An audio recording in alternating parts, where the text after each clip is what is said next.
여러분, 인생을 살아가다 보면 정말 듣기 싫은 말이 있습니다. 어떤 말인가요? 그 말은 바로 잔소리입니다. 잔소리가 무엇인지 국어사전에 검색해보니 잔소리는 필요 이상으로 듣기 싫게 꾸짖거나 또 참견함이라고 말하고 있습니다. 그래서 제가 조언과 잔소리를 구분하는 한 가지 기준이 있는데요, 그것은 같은 말을 계속 반복하는가, 아니면 같은 말을 한 번만 이야기하는가 라는 것입니다. 주변에서도 했던 말을 반복하는 사람들이 있으면 그 말은 때로는 듣기 싫고 때로는 거부하고 싶을 때가 있는 것 같습니다. 사실 정말 감사한 일이지만 그래도 우리는 계속되는 잔소리를 듣기 힘들어할 때가 있는 것입니다. 그런데 제가 이 시간 잔소리에 대한 이야기를 하는 이유가 있습니다. 그것은 바로 우리가 읽고 있는 이 성경 역대하 말씀 때문입니다. 역대기 말씀은 열왕기서의 말씀의 내용들이 반복되고 있는 것을 우리는 볼 수 있습니다. 그래서 역대기를 읽으면서 힘들어하는 사람들도 있습니다. 왜 그런가요? 같은 내용이 계속해서 반복되고 있는 것 같습니다. 아니, 이미 알고 있는 알고 있는 그러한 내용들을 계속해서 반복해서 말해주고 있으니까 듣기 싫고 지루한 마음이 드는 것입니다. 그런데 왜 이렇게 역대기 말씀은 이전에 들었던 내용을 반복하고 있는 것일까요? 지난 주일 설교를 들었다면 아마 알고 계실 것입니다. 지난 주일 우리 노진국 담임 목사님께서는 왜 같은 역사가 역대기에 반복되어 기록되어 있는지 말씀해 주셨습니다. 성경을 읽는 대상과 성경을 기록하고 있는 목적이 다르기 때문이라고 했습니다. 그렇기 때문에 같은 역사를 기록하고 있다 하더라도 다른 강조점을 가지고 있다고 말하고 있습니다. 열왕기서는 누구에게 쓰여진 책이었나요? 열왕기서는 바벨론의 포로로 붙잡힌 이스라엘 백성들을 위해 쓰여진 책이었습니다. 그렇다면 어떤 목적으로 열왕기서는 쓰여졌나요? 열왕기서는 이스라엘 백성들이 왜 이렇게 포로로 잡혔는지 알려주기 위해서 기록되었다고 말해주고 있습니다. 그래서 열왕기는 어떤 내용을 강조하고 있냐면, 열왕기서는 이스라엘 백성들이 왜 포로로 붙잡혔는지 알려주기 위해서 이스라엘 백성들의 역사를 부정적으로 말해주며 이스라엘 백성들의 죄악들을 말해주고 있습니다. 이스라엘 백성들이 멸망하고 포로로 붙잡힌 이유에 대해 말하기 위해서 이스라엘 백성들의 죄를 고발하고 있는 것입니다. 그런데 그에 반해 역대기서는 누구에게 쓰여진 말씀이었나요? 역대기서는 포로에서 해방된 이스라엘 백성들에게 쓰여진 말씀이었습니다.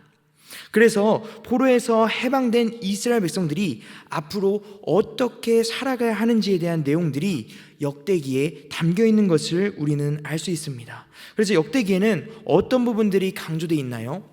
포로에서 해방된 이스라엘 백성들이 고향으로 돌아와서 어떻게 살아야 되는지에서 알려주기 위해서 하나님께서 이스라엘 백성들, 즉 그의 백성들을 어떻게 다스리고 통치하시는지, 하나님의 통치에 대한 원리에 대해서 강조하며 이스라엘의 역사를 말해주고 있습니다. 그렇게 열왕기서와 역대기는 다른 대상을 위해 다른 목적을 가지고 쓰여졌기 때문에 오늘 본문도 우리는 그러한 관점으로 살펴보아야 합니다. 그래서 오늘 본문은 아사 왕에 대한 역대기의 말씀인데요, 아사 왕도 열왕기와 역대기에 반복되고 있지만 다른 강조점을 가지고 기록되고 있습니다. 열왕기서에 아사 왕은 어떻게 기록되고 있을까요? 열왕기상 15장 11절의 말씀에 아사 왕에 대한 내용들이 나오고 있는데요, 열왕기상 15장 11절 말씀 제가 읽어드리도록 하겠습니다. 아사가 그의 조상 다윗같이 여호와 보시기에 정직하게 행하여. 아멘. 열왕기서는 아사 왕에 대해 많은 분량을 기록하고 있지 않습니다. 열왕기서는 아사 왕이 여호와 보시기에 정직하게 행하였다고 표현하고 아사 왕에 대해 어떠한 부정적인 언급도 하지 않고 있습니다. 그러나 그와 동시에 열왕기는 아사 왕에게 있었던 부정적인 사건에 대해서도 언급하고 있습니다. 열왕기상 15장 16절과 23절의 말씀인데요, 제가 읽어드리도록 하겠습니다. 먼저 열왕기상 15장 16절 말씀입니다. 아사와 이스라엘의 왕 바아사 사이에 일생 동안 전쟁이 있으니라. 아멘. 또 열왕기상 15장 23절 말씀입니다. 아사의 남은 사적과 모든 건세와 그가 행한 모든 일과 성읍을 건축한 일이 유다 왕 역대지략에 기록되지 아니하였느냐. 그러나 그는 늙음하게 발에 병이 들었더라. 아멘. 열왕기에 등장하는 아사 왕은 하나님 앞에 정직한 왕이었음에도 불구하고 부정적인 일들을 경험한 왕처럼 표현되고 있는 것입니다. 그런데 그에 반해 역대기의 말씀에 아사 왕은 어떻게 표현되고 있을까요? 역대기는 아사 왕에 대해서 훨씬 더 많은 분량을 가지고 기록되고 있습니다.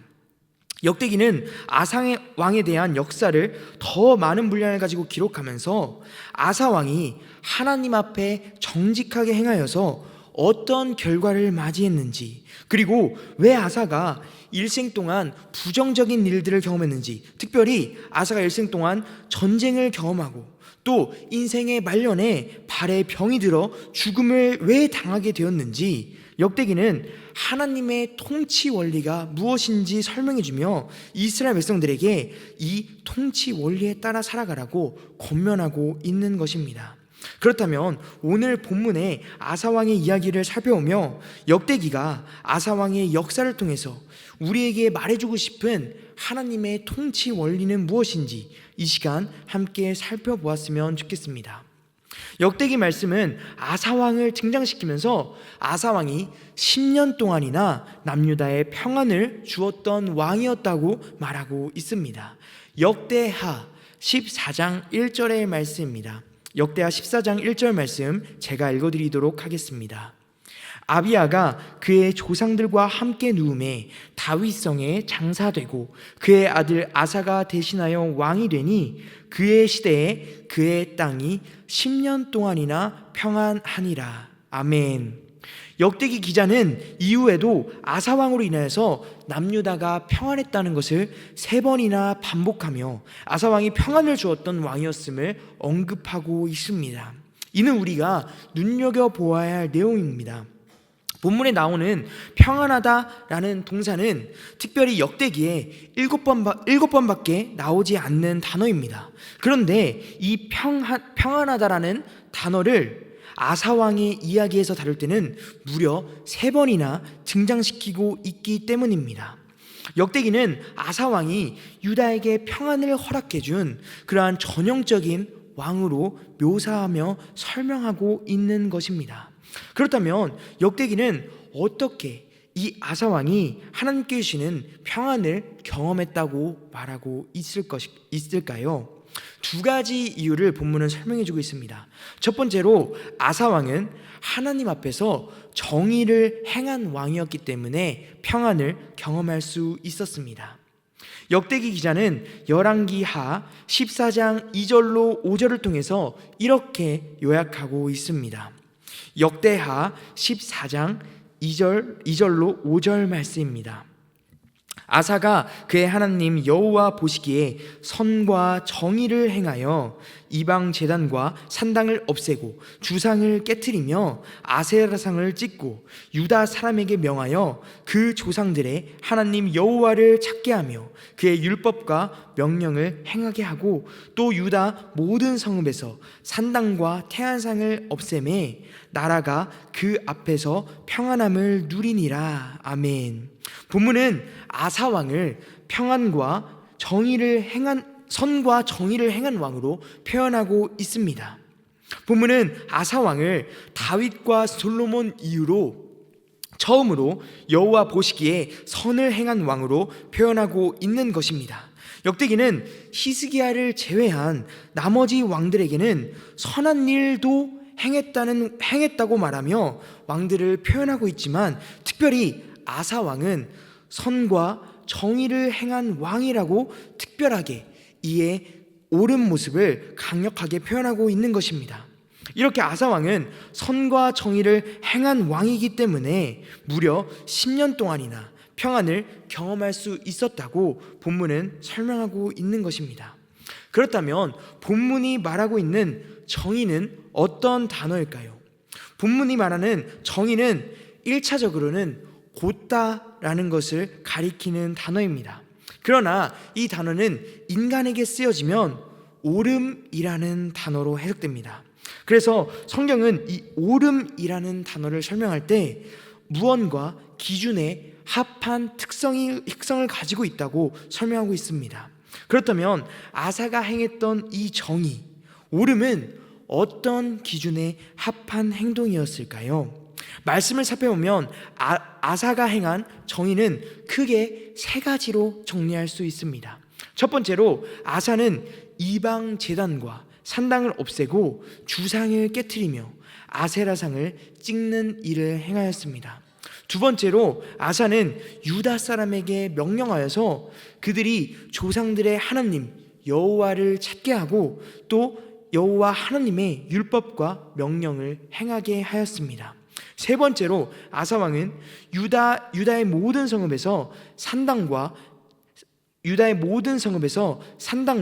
태양상을 없애게 한 일을 행하였습니다.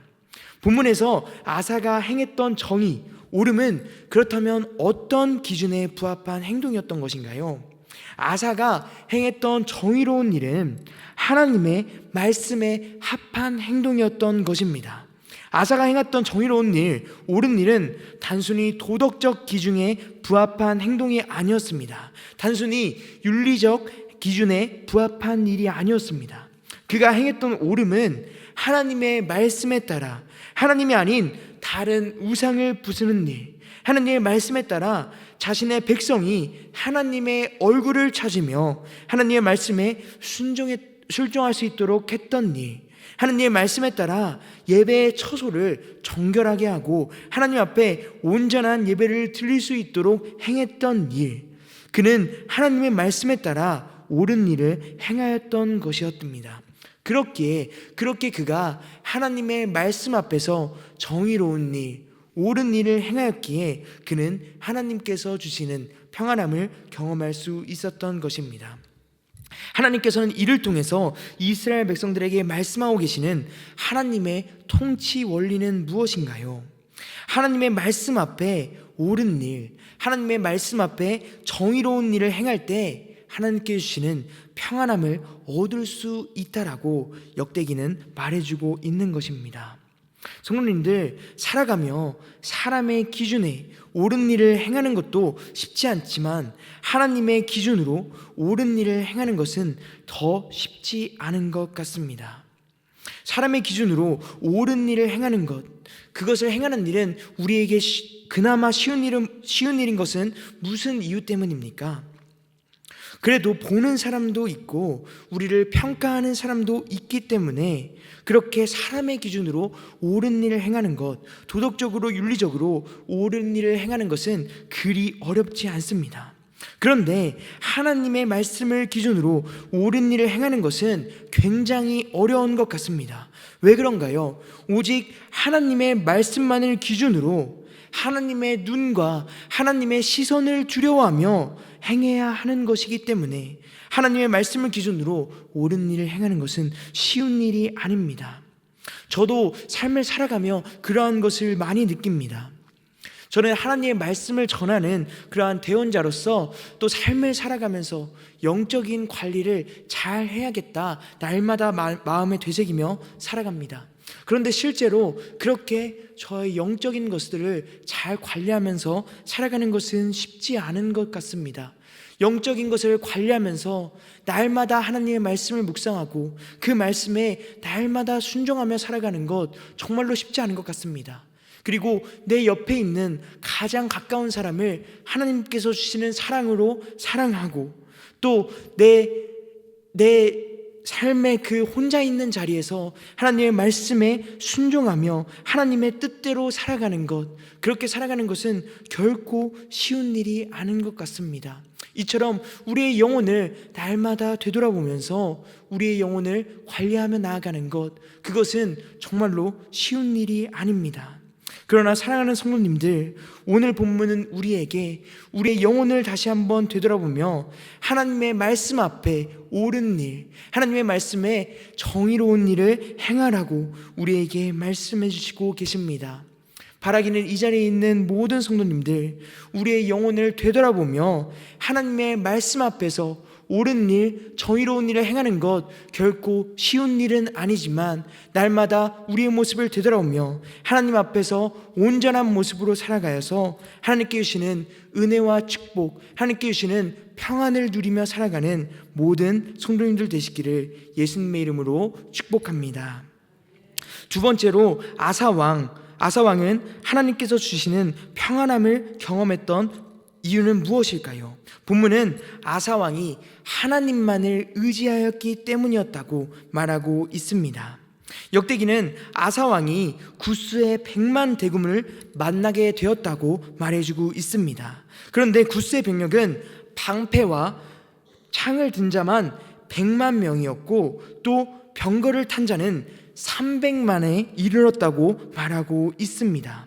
그러나 그에 비해 남유다의 병력은 어떠했을까요?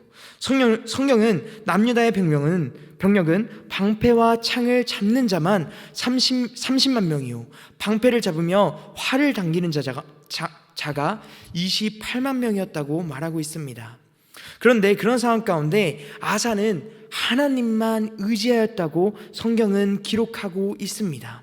역대하 14장 11절의 말씀을 제가 읽어드리도록 하겠습니다. 아사가 그의 하나님 여호와께 부르짖어 이르되 여호와여, 힘이 강한 자와 약한 자 사이에는 주밖에 도우리가 없사오니 우리 하나님 여호와여, 우리를 도우소서. 우리가 주를 의지하며 주의 이름을 의탁하옵고 이 많은 무리를 치러 왔나이다. 여호와여, 주는 우리 하나님이시오니 원하건대 사람이 주를 이기지 못하게 하옵소서 하였더니 아멘. 아사는 자신의 수보다 수적으로 2배나 되는 100만 대군 앞에서 다른 것들을 의지하는 것이 아닌 오직 여호와만 의지하는 모습을 보이고 있습니다. 이에 여호와께서는 구스 사람을 치시고 한 사람도 살아남지 못하였고 이스라엘은 완승을 거두게 되었다고 성경을 통해서 우리에게 말씀해 주시고 계십니다. 아사 왕은 다른 것이 아니라 하나님만 의지함으로 하나님께 주시는 평안함을 얻을 수 있었던 것입니다. 아사 왕은 하나님 앞에서 다른 것이 아닌 하나님만 의지함으로 하나님께서는 자신의 마음에 합한 사람 다윗에게 주셨던 그 평안함을 아사 왕에게 주셨고 하나님께서는 아사 왕에게 자신의 성전을 건축하여서 그 성전을 건축하였고 성전을 봉헌하였던 그 솔로몬에게 주셨던 평안함을 아사 왕에게 주셨던 것이었습니다. 하나님께서는 이를 통해서 이스라엘 백성들에게 말씀하시고 계시는 하나님의 통치 원리는 무엇인가요? 하나님만을 의지하는 사람에게 하나님께서는 평안함을 주신다는 말씀인 것입니다. 사랑하는 성도님들, 그런데 우리는 하나님 앞에서 하나님만 의지하며 살아가고 있나요? 하나님만을 의지하며 살아가는 것은 삶 가운데 쉽지 않은 것 같습니다. 하나님은 눈에 보이지 않고 우리의 눈에 보이는 많은 것들을 의지할 것이 있기 때문입니다. 그리고 우리의 눈에 보이는 우리가 의지할 것들은 실제로 우리에게 하나님께 주시는 평안과 비슷해 보이는 다른 도움들을 주며 우리를 거짓으로 속이고 있기 때문입니다. 세상의 것들은 우리에게 어떤 것을 허락해 주나요? 때로는 우리가 지치고 힘들 때 우리에게 휴식과 위로를 주기도 하고, 우리에게 힘과 능력이 부족할 때 우리에게 도움이 되어주기도 하고, 우리에게 기쁨과 즐거움이 필요할 때 우리에게 쾌락을 주기도 합니다. 그러나 사랑하는 성도님들, 오늘 본문은 우리에게 명확하게 이야기하고 있습니다. 오늘 성경은 하나님의 통치 원리를 말하며 오직 하나님만이 우리에게 평안을 주시는 분이라고 말씀하고 계십니다. 세상은 우리에게 많은 것들로 속이고 있지만, 우리에게 평안을 주고 있다고 속이고, 우리에게 기쁨과 하나님께서 주실 수 있는 그러한 온전한 안식을 주고 있다고 속이고 있지만, 오늘 성경은 명확하게 오직 하나님만이 우리에게 평안을 주실 수 있는 분이시라고 말씀하고 계시는 것입니다. 이 시간 우리의 삶을 한번 되돌아보았으면 좋겠습니다. 우리가 정말로 다른 것들이 아니라 하나님만 의지하며 살아가고 있는지, 정말로 우리를 거짓으로 속이며 우리에게 평안을 주기고 있다고 말하고 있는 세상의 다른 것들이 아니라 오직 하나님의 그 평안만을 구하며 하나님만을 의지하며 살아가고 있는지 우리의 모습을 한번 되돌아보았으면 좋겠습니다. 바라기는 이 자리에 있는 모든 성도님들이 다른 것, 세상에 있는 많은 것들, 우리를 속이고 우리에게 하나님께 주시는 평안을 주고 있다고 속이고 있는 다른 것들을 붙잡고 살아가는 것이 아니라 오직 우리에게 평안을 주실 수 있는 유일한 분, 하나님만 붙잡고 의지하며 살아가는 모든 성도님들 될 수 있기를 예수님의 이름으로 축복합니다. 그런데 아사 왕의 통치는 하나님 앞에 옳음을 행하고 하나님만 의지함으로 얻은 그러한 10년간의 평안으로만 끝나지 않습니다. 아사 왕은 어떤 일을 행하고 결국 인생의 말에 어떤 결과를 맞이하게 될까요? 아사 왕은 자신이 남유다를 통치한 지 36년에 이스라엘을 다스리는 아사 왕이 통치한 지 36년에 이스라엘을 다스리던 바사 왕은 남유다로 가는 통행을 방해하기 위해서 라마를 건축하기 시작했습니다. 그런데 아사는 이 라마를 건축하는 이스라엘을 막기 위해서 우리의 예상 밖의 행동을 하는 것을 볼 수 있습니다. 아사 왕은 이스라엘이 건축하는 이 라마 왕을 위해 하나님을 의지하는 것이 아니라 아람 왕 벤하닷을 의지하고 있기 때문입니다. 아사 왕은 아람 왕 벤하닷에게 뇌물을 바치며 벤하닷 왕과 언약을 맺었습니다. 그리고 아사 왕은 벤하닷 왕과 언약으로 인하여서 자신이 막고자 했던 그러한 라마 건축을 실제로 막게 되었습니다. 아사 왕은 벤하닷과 언약으로 인하여서 단순히 자신이 목적했던 일을 성공한 것처럼 보였던 것입니다. 그런데 이후에 선지자 하나니는 이러한 아사 왕의 행위를 비판하고 있습니다. 역대하 16장 7절로 9절 말씀, 역대하 16장 7절로 9절 말씀, 오늘의 본문 말씀입니다. 제가 읽어드리도록 하겠습니다.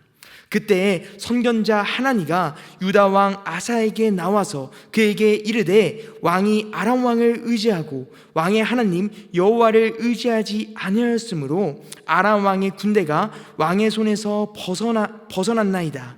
구스 사람과 룹 사람의 군대가 크지 아니하며 말과 병거가 심히 많지 아니하더이까. 그러나 왕이 여호와를 의지하였으므로 여호와께서 왕의 손에 넘기셨나이다. 여호와의 눈은 온 땅을 두루 감찰하사 전심으로 자기에게 행하는 자들을 위하여 능력을 베푸시나니 이 일은 왕이 망령되이 행하였은즉 이후부터는 왕에게 전쟁이 있으리이다 하매. 아멘. 본문은 선견자 하나니를 통하여서 아사 왕이 하나님 앞에 망령되이 행하였다라고 말하고 있습니다. 이 말씀은 사울과 관련되어서 사용된 말씀이었습니다. 그런데 본문은 사울이 하나님의 말씀을 업신여기며 제사장 사무엘이 오기 전에 하나님께 제사를 드렸을 때 사무엘이 사울에게 하였던 이 말을 사용하며 아사 왕도 하나님 앞에 망령된 행동을 행하였다, 하나님의 말씀에 불순종한 행동을 하였다라고 말하고 있는 것입니다.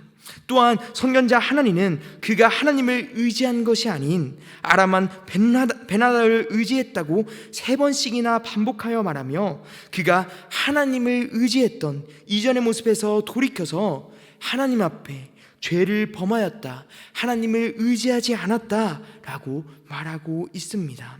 이는 아사 왕에게 뼈아픈 비판이었을 것입니다. 그렇다면 우리는 아사 왕에게 어떤 기대를 하게 되나요? 그가 하나님 앞에 회개하고 하나님 앞에 돌아와서 다시 하나님 앞에 옳음을 행하고 하나님만 의지하며 나아가기를 기대하게 되지 않나요? 그러나 그는 또다시 우리의 예상과는 다른 행동을 합니다. 그는 자신의 죄를 비판하는 선견자 하나님의 말에 죄를 뉘우치고 회개하는 것이 아니라 그로 인해서 아사왕 선견자 하나님을 옥에 가두었고 또 일부 백성을 괴롭혔다고 성경은 우리에게 말해주고 있습니다. 그로 인해 아사는 어떠한 인생의 결말을 맞이하게 되나요? 아사는 제위 39년에 발에 병이 들어 매우 위독하게 되었습니다. 그리고 끝내 2년간의 투병 끝에 그는 세상을 떠나게 됩니다. 이를 통하여서 하나님께서 말씀하시는 통치 원리는 무엇인가요? 하나님께서는 하나님을 의지하지 않는 자, 그리고 하나님의 말씀을 듣고 그 말씀 앞에 돌이키지 않으며 그 말씀에 불순종하는 자에게 재앙을 주신다는 말을 하고 있습니다. 그런데 이 말씀이 우리에게 더욱 와닿는 이유는 무엇인가요? 아사는 인생의 초기에 어떤 사람이었나요? 아람의 100만 대군을 앞두고 있을 때에도 하나님을 의지하였던 믿음의 사람이었습니다. 그리고 그로 인해 아사는 이스라엘에 하나님께서 주시는 그러한 평안을 허락해 주었던 믿음의 왕이었습니다. 그러나 본문은 지금 아사 왕이 하나님을 3번씩이나 의지하지 않고 하나님 앞에 망령된 행동을 하였고 그로 인해 하나님의 심판을 받았다고 말하고 있습니다. 이러한 아사의 모습, 처음에는 하나님을 의지하였고 이후에는 하나님을 의지하지 않았던 그러한 아사의 모습을 보면 우리의 모습을 되돌아보게 되지 않습니까? 사랑하는 성도님들, 아마 이 자리에 모인 모든 성도님들은 한때 하나님 앞에 뜨거운 신앙을 가지고 하나님 앞에서 옳음을 행하고 또 하나님을 의지하는 그런 온전한 믿음을 살아가셨을 것입니다. 그런데 오늘 본문은 오늘 우리의 모습이 어떠한지 다시 한번 물어보며 오늘 우리가 하나님 앞에서 옳음을 행하고 하나님만을 의지하며 살아가고 있는지 우리에게 물어보고 있습니다. 오늘 내가 하나님 앞에서 정말로 신실하게 하나님의 말씀에 순종하며 온전한 삶의 모습을 살아가고 있는지 묻고 있는 것입니다. 사랑하는 성도님들, 바라기는 오늘 다시 한번 하나님 앞에 옳은 모습을 행할 수 있기를 간절히 소원합니다. 그리고 오늘 이 시간 다시 한번 우리가 하나님 앞에 의지하며 나아갈 수 있기를 간절히 소망합니다. 오늘 이 말씀을 새기며 우리의 마음 가운데 새기며 우리가 오늘 하나님 앞에 온전한 믿음의 사람으로 살아가며 하나님께 주시는 평안을 누리며 살아가지 못했다면 다시 한번 나의 연약했던 모습, 하나님 앞에 범죄했던 모습을 돌이켜 하나님 앞에 나아가 하나님 앞에서 옳음을 행하고 하나님만을 의지하여서 정말로 하나님께서 주시는 온전한 평안을 누리며 살아가시는 모든 성도님들이 될 수 있기를 예수님의 이름으로 축복합니다. 기도하겠습니다. 하나님 아버지, 오늘 이 시간 우리가 아사 왕의 모습을 되돌아보며 우리의 신앙을 점검하며 나아갈 수 있도록 허락해 주심에 감사합니다. 하나님, 우리가 이전에는 하나님 앞에 뜨거운 신앙을 가졌고 그 뜨거운 신앙을 가지고 하나님 앞에 옳음을 행하고 하나님만을 의지하며 살아갔었지만 오늘 우리의 모습이 그렇게 이전의 모습과 같은지 우리의 모습을 점검하며 나아갑니다. 하나님, 우리가 이 말씀을 이 시간 한 귀로 듣고 한 귀로 흘리는 것이 아니라 정말로 우리의 마음에 새기며 다시 한번 하나님 앞에 돌아가는 믿음의 사람들 될 수 있도록 도와주시고 하나님 앞에 옳음을 행하며 하나님만 의지하며 하나님의 말씀에 순종하는 믿음의 삶을 살아감으로 하나님께 주시는 평안함을 일평생 누리며 하나님 나라에 갈 때까지 하나님 앞에 순종하며 살아가는 모든 믿음의 백성 될 수 있도록 주님께서 함께 하시고 인도하여 주시옵소서. 우리의 모든 일생을 주님께 맡겨드리며 살아계신 예수님의 이름으로 기도드립니다. 아멘.